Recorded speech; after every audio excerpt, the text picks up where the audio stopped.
परमेश्वर के धन्य नाम की महिमा हो। प्रभात मनन के सत्र 2737 में आप सभी का बड़े प्रेम के साथ स्वागत करता हूँ। आइए आज के मनन के लिए हम पढ़ते हैं प्रकाशित वाक्य अध्याय 2 पद 10। जो दुख तुझको झेलने होंगे उनसे मत डर, क्योंकि देखो शैतान तुम में से कुछ को जेल खाने में डालने पर है, ताकि तुम परखे जाओ, और तुम्हें 10 दिन तक क्लेश उठाना होगा। प्राण देने तक विश्वासी रहा तो मैं तुझे जीवन का मुकुट दूंगा। मसीह विश्वासियों के जीवन में अपने विश्वास के कारण होने वाले क्लेशों के बारे में पढ़ी गई पद हमें एक अच्छी जानकारी देती है। प्रभु कलीसिया को ये अग्रिम जानकारी दे रहा है कि उनके ऊपर 10 दिनों का एक कठिन सताव आने वाला है, और स्मुरना के विश्वासियों में कई लोग कारागृह में भी बंद होने वाले हैं। यहाँ बताए गए 10 दिनों के क्लेशों के बारे में बाइबल पंडितों के बीच में अलग अलग मत है। कुछ बाइबल पंडितों के अनुसार यहाँ सूचित किए गए 10 दिन 10 साल को सूचित करते हैं, क्योंकि प्रकाशित वाक्य और दानियल आदि पुस्तकों में दिनों को सालों से तुलना करके समझाए हुए। निम्न मत के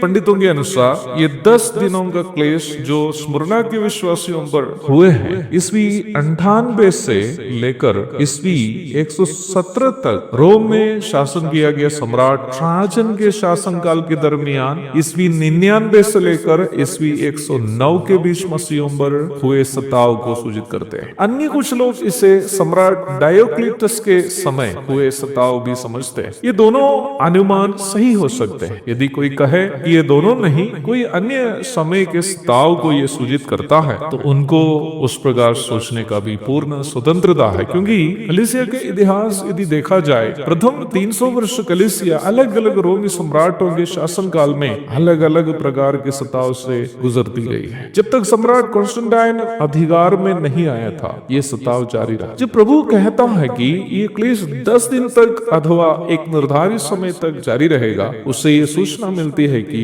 ये सताव का अवश्य अंत भी होगा। विश्वासियों पर मसीह विश्वास के कारण होने वाले सताव के बारे में अनिवार्य रूप में हम जानने की कुछ बातें इस पद में हम देखते हैं। पहली बात, प्रभु कलीसिया को यह स्पष्ट जानकारी देता है कि उन्हें दुख झेलने होंगे। मत्ती से लेकर प्रकाशित वाक्य तक लगभग सभी पुस्तक जो नया नियम में है, ये जानकारी मसीह विश्वासियों को देती है कि उन्हें अपना विश्वास के लिए दुख झेलने होंगे। यूहन्ना अध्याय 15 की 18 से 20, फिलिपी 1:29, पहला थिस्सलुनीकियों 3:3, दूसरा तीमुथियुस 3 की 12 आदि उनमें से कुछ पद है। दूसरी बात, जब प्रभु कहता है कि ये क्लेश शैतान के द्वारा विश्वासियों को परखने हेतु करता है, याकूब 1:12 को इसके साथ यदि हम जोड़कर पढ़ते हैं तो ये समझने में कठिनाई नहीं होगी कि ये हमारे लिए ये साबित करने का अवसर है कि हम प्रभु से वास्तव में प्रेम करते हैं। अर्थात परख इस बात की होगी कि हम वास्तव में प्रभु से प्रेम करते हैं या नहीं। अय्यूब के प्रथम 2 अध्याय से आप ये समझ पाएंगे कि शैतान अय्यूब की परख कैसे की। तीसरी बात, यदि हम विश्वास के लिए परखे जाते हैं तो उसके लिए हमें अवश्य प्रतिफल भी मिलेगा। प्रभु कहता है, प्राण देने तक विश्वासी रह तो मैं तुझे जीवन का मुकुट दूंगा। प्रभु का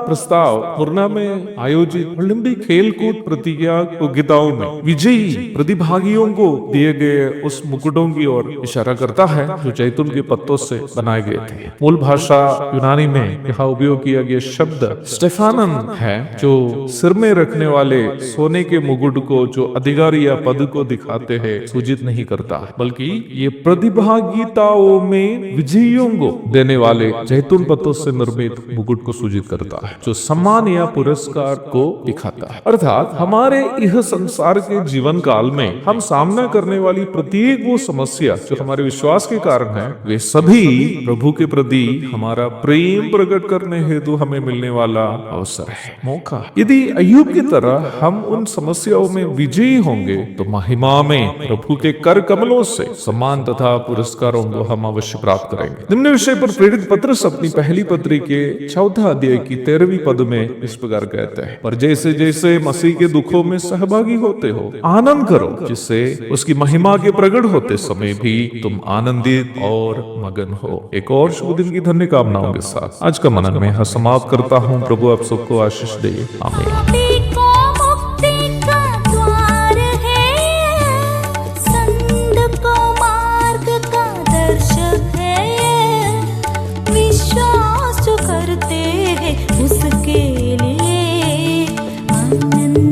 जीवन का साधन है ये है वचन, प्यारा वचन, यीशु मसीह का प्यारा वचन।